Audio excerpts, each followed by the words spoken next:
College time out of the half. And it looked like the Mounties were just trying to have them jump so they can get that flag and create a first down.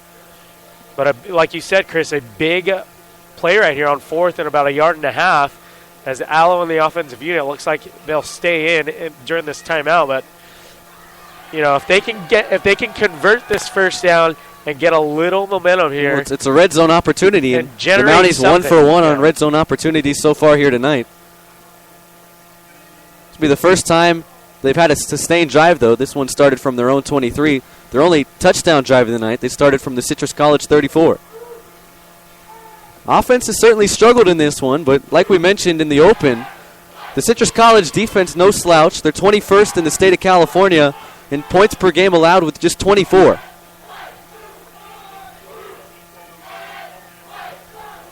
Out of the timeout, sure enough, it will be the Mountie offense out there.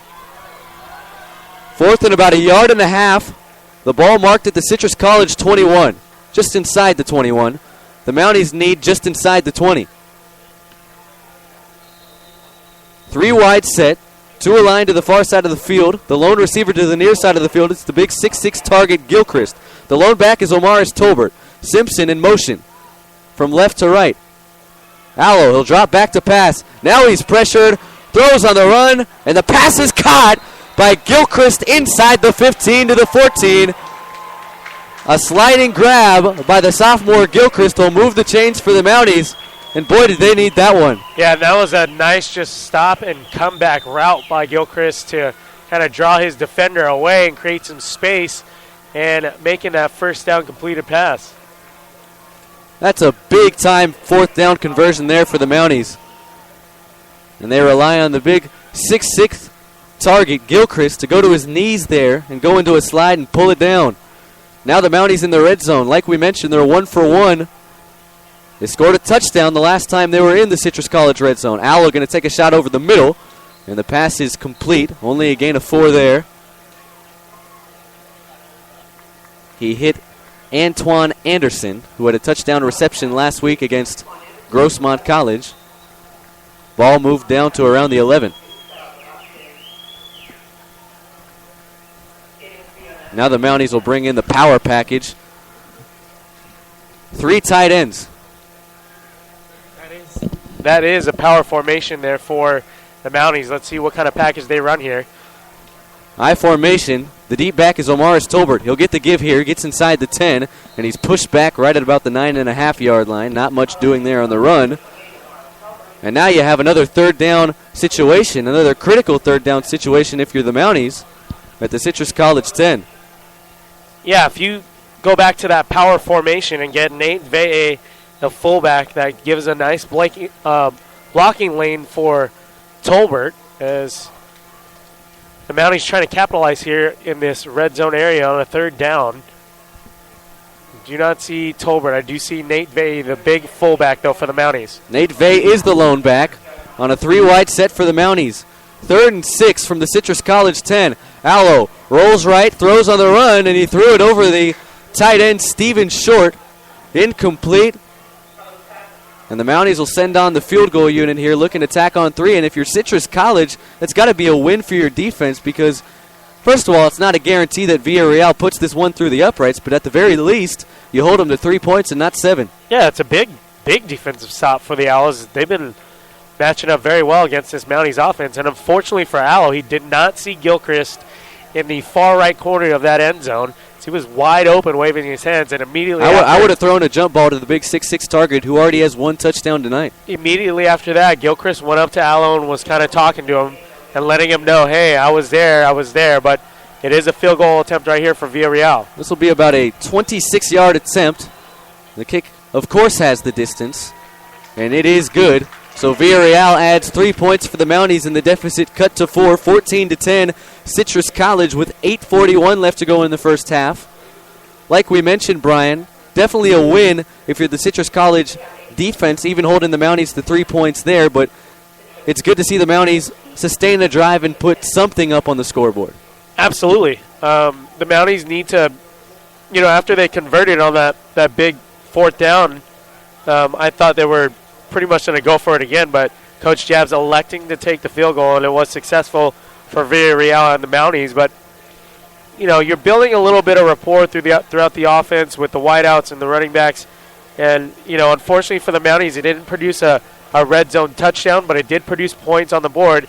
That is more important as it's still a first half. Plenty of time to go in this game. 4-point game. And it's a 8:41 left to go before the half. Plenty of time for the Mounties. Well, we'll see how their defense responds now. I was just about to say, they got to play defense. Villarreal will kick it off, and it's a pooch kick. And this one will hop on out of bounds inside the 15-yard line. That'll be a flag, and Citrus College will start from their own 35 here, but let's face it, that might be a good thing that Villarreal kicked that one on out of bounds. Justin Martin, who was back deep to receive that time for the Owls, he's averaging 29.1 yards per return this year, and he's broken off a kick return of 100 yards for a touchdown already this season. So you got to take the ball out of his hands. He has 2 receiving touchdowns tonight. Like we said, he's Mr. Do-It-All for Citrus College. Yeah, and a very important weapon for Cutbirth and the offensive unit here is, you know, Cutbirth has done a great job this season, really just spraying the ball around to his receivers. He has multiple receivers with over 300 yards. He spreads the ball out well, and this Mounties secondary certainly getting a very good test in Citrus College. 1st and 10 here. It'll be Pooler with the give, and Pooler stacked up and taken down right at the line of scrimmage for no gain. That's the Mountie defense we know, swarming over the running back and taking him down for not much. Yeah, the Mounties line just got a nice push there and kind of read that play.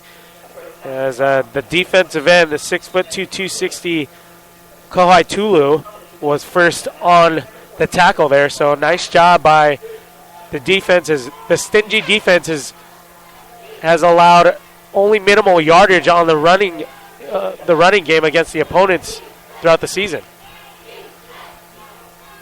2nd and 10. After Pooler picked up nothing on the ground. Play action, Cutbirth will keep and get to the far side of the field, but only gains 1. The Mounties all over it. The read option that time, it's been somewhat effective for the Citrus College offense this year. Not as effective as they had hoped for. And the Mounties all over that one, going to bring up a 3rd and long. As we wait for 3rd and long, I do see Magalay working out. I was just about to mention that. On the sidelines here, Chris. He looks okay. So he looks like he may be able to come back, but the trainers really taking their time and making sure he feels 100%. Especially with the big game at Riverside next week. Might we mention that one again a couple of times. 3rd and 9. Mounties looking to force their second 3 and out of the game. 4 wide set. Cutbirth will drop back to pass. Throw to the far side of the field. And the pass is caught. It'll be a 1st down for Citrus College to their own 48-yard line. And Iral Romney hauled it in that time for the Owls. And, you know, they were in man coverage there. The Mounties wearing just a little sagged-off defense there to the receiver. Unfortunately, that cost them for a 1st down reception. Look to see if they tighten that up in the second half. As the man-to-man coverage, you want to be up on your man and not giving him even a half-yard step. And unfortunately, they did. And the Owls with another 1st down. 2 back set here for Citrus College. 1st and 10 at their own 48. The snap is bobbled by Cutbirth. He just gets it off, and now fumbling the football was Robert Gonzalez, who caught it in the backfield, but Citrus College able to fall on top of it. That's still a big loss of about 8 yards that time, and it'll force a 2nd and 18. Citrus College very fortunate to fall on top of the football that time. It was nearly fumbled twice. It was like hot potato, seriously, on that last carry. Cutbirth fumbled it and got rid of it. Then his running back also was trying to turn around and run, and he kind of threw it up in the air. And like you said, fortunately for the Owls, they jumped right on top of that loose ball. At the very least for the Mounties that time, you back them up 9 yards. 2nd and 19, 4 wide set, 2 receivers split out to each side for the Owls. The snap is back, Cutbirth. He'll look to throw, and the pass is incomplete. A simple screen pass, but Romney couldn't come down with it. And now another 3rd and forever situation for the Owls. The Mounties, they got to be able to get a stop here. Yeah, I mean, whether they do or not, it will be obviously beneficial for them to kind of build off of this. 3rd and 19, you don't want to give up that many yards, especially that they're deep all the way in their own 39-yard line. Here we go on a 3rd and 19. Citrus has it at their own 39-yard line. They lead 14-10. with 6:18 left to go in the first half. The snap is back. Cutbirth, he'll look to throw. He's pressured, throws off that back foot, and it's intercepted by the Mounties. It's Tyquan Glass down at the Citrus College 45, his second interception in as many weeks. And that's the first turnover for the Citrus College offense tonight. And the Mounties will get it back in Owls territory. Well, Tyquan Glass can thank Kohai Tulu and Skylar Crawl, the defensive players for the Mounties, really getting to Cutbirth on that last pass attempt by Cutbirth and really pressuring him, making him roll back, and he was still rolling back off his back foot. Let that ball go, and unfortunately for him, positive for the Mounties here, first big turnover of the game because of that Mountie pressure. They got to the quarterback and forced a throw by Cutbirth. He was never set, and the Mounties with another turnover on the season, this one by Tyquan Glass. I'm no quarterback guru. I'm no John Gruden. But I know as a quarterback it's never a good thing when you're throwing off of your back foot. And there it resulted in a turnover. Play action here for the Mounties. They're going to go deep on the first play, and the pass is incomplete. That time Justin Allo was looking deep over the middle for Darrow Morris, the sophomore out of Muir High School in Pasadena. He has not seen any action at all this season, and he's entered into the fold here. Yeah, I think, Coach Jebs is really mixing it up in this game with the tight ends and his wideout options. Maybe he's not too happy with his receiving core. You look at the three receivers out on the field. They're not first-string guys. You're looking at Anderson, the lone receiver to the far side of the field, and the two receivers to the near side of the field. It's Tony Ingram and Darrow Morris, guys who almost never see playing time in critical situations like this. On a 2nd and 10, Allo will drop back to pass. Tolbert will catch it out of the backfield, but he's taken down for a loss of 1, and it'll bring up a 3rd and long for the Mounties. Darrow Morris, sophomore, 2 games played and 1 reception. So, yes, he's not seen a lot of action. He has 2 receptions on the season now, but 3rd and long here for the Mounties. Let's see what the play call is from Coach Jebs. 3rd and 11. I don't know if you want to call him it, but the second string receivers are still in the game. No sign of Gilchrist, Simpson, or Derek Macon. 4 wide set nonetheless. On a 3rd and 11, Allo pressured. Now he has to roll right, throw deep on the run, and Anderson almost came up with it, but couldn't hang on to the football. It would have been a catch that would have gone inside the Citrus College 5-yard line. But Antoine Anderson couldn't hang on to the football. It'll fall to the turf incomplete. And the Mounties cannot capitalize on the turnover forced by Tyquan Glass on the interception. They'll be punting it right on back to the Citrus College Owls. Well, Justin Allen just was forced out of the pocket and was trying to throw on the run, and a beautiful throw to Anderson down deep into Owl territory, but he just felt the pressure and released it just in time. But if his feet are set right there, I'd say it might have been a completed pass. Christian Fulham will boot off a high spiraling kick. Martin will call for a fair catch and fumble the football. It's on the ground, and the Mounties fell on top of it. Justin Martin, who's one of the most solid punt returners at the junior college level, called for a fair catch inside of his own 10, which you're often told to never do. And he can't hang on to the football. The Mounties will get it back at the Citrus College 12. Another turnover for the Owls. That was Keith Goss on the reception there. The linebacker also on special teams, 6'2", 230, who saw it bounce right off his chest and recover the ball for the Mounties. Mounties will take over at the Citrus College 12. And the handoff up the middle here will go to Tony Gates, who gets down to the 10 for a pickup of 2. You know, if the Mounties don't punch it in from this spot here, they have to.